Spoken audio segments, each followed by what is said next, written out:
تو ان کو ان کے رشتے دار نے بتایا کہ یہ نمرا دراصل رائٹر نمرا احمد ہے۔ تو وہ بڑی خوش ہوئی اور کہنے لگی کہ بڑا اچھا لگا آپ سے بات کر کے، آپ تو بہت مشہور ہیں، میری بیٹی آپ کی بہت فین ہے۔ میں ایسی باتوں پہ عموماً جزاک اللہ وغیرہ کہہ دیتی ہوں، مسکرا کے سر ہلا دیتی ہوں۔ عموماً لوگ آٹوگراف مانگتے ہیں یا ایسا کچھ، تو یوں ان سے رسمی سی بات چیت ہوتی رہی۔ پھر میں اپنی تائی کے ساتھ مصروف ہو گئی۔ اگلے دن وہ خاتون صبح میرے پاس آئی۔ انہوں نے کہا کہ مجھے آپ سے کچھ بات کرنی ہے۔ میں نے کہا سیور۔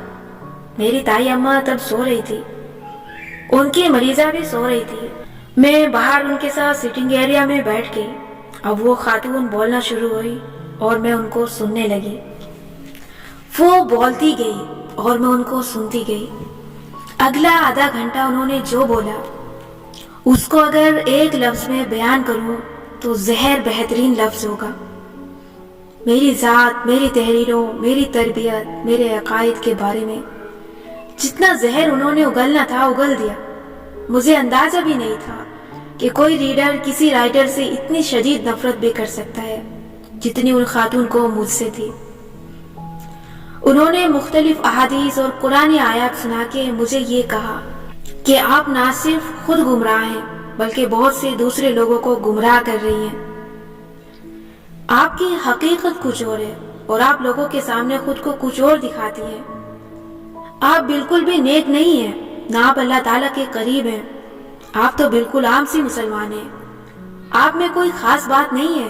آپ معصوم بچوں کو گمراہ کر رہی ہیں اور افسوس کی بات ہے کہ آپ یہ دین کے نام پہ کر رہی ہیں۔ میں بالکل خاموشی سے ان کی تقریر سنتی رہی۔ آخر میں نے پوچھا کہ آپ نے کبھی میری کتابیں پڑھی ہیں؟ نہیں، میں نے نہیں پڑھی، میری بیٹیاں پڑھتی ہیں، اور مجھے یہی افسوس ہے کہ کتنے لوگ آپ سے انسپائر ہوتے ہیں لیکن آپ کے عقائد غلط ہیں۔ آپ لوگوں کو غلط طرف لگا رہی ہیں۔ آپ خود بھی اللہ تعالیٰ کے قریب نہیں ہیں۔ کیا آپ تصور کر سکتے ہیں کہ کوئی کسی کے سامنے بیٹھ کے اس کے منہ پہ نرم آواز میں اس شخص کے بارے میں اتنا زہر اگلے، اس کی ذات کو بالکل صفر کر دے، اس کو ایک برا مسلمان ثابت کرے اور سامنے والا بس چپ کر کے اس کی ساری بات سن لے؟ بالآخر میں بولنا شروع ہوئی، لیکن میں نے نوٹس کیا کہ میرے سوالات کے جواب میں ان کے پاس کوئی دلیل نہیں تھی۔ انہوں نے کبھی میری کتاب نہیں پڑھی تھی۔ میں ان سے صرف اپنی کتاب کے بارے میں سوال کرتی تو وہ کہتی آپ میرے فلاں اسکالر کی فلاں کتاب پڑھیں، اس میں آپ کو اس کا جواب ملے گا۔ میں نے مسکرا کے کہا مجھے نہیں پڑھنی آپ کے اسکالر کی کتاب، میں کیوں پڑھوں؟ آپ مجھے خود اس بات کا جواب دیں۔ مگر ان کے پاس جواب نہیں تھا، صرف نفرت تھی۔ انہوں نے آدھے گھنٹے تک جتنی نفرت انڈیلنی تھی، جتنی تلخ باتیں کرنی تھی میرے کام پہ، میری ذات پہ، وہ باتیں جو میں دہرانا نہیں چاہتی وہ انہوں نے کر ڈالے۔ اب مجھے افسوس ہوتا ہے کہ میں نے ان کو اس وقت جواب کیوں نہیں دیے۔ میرے پاس ان کی ہر بات کا جواب تھا، لیکن اس کی دو وجوہات تھی۔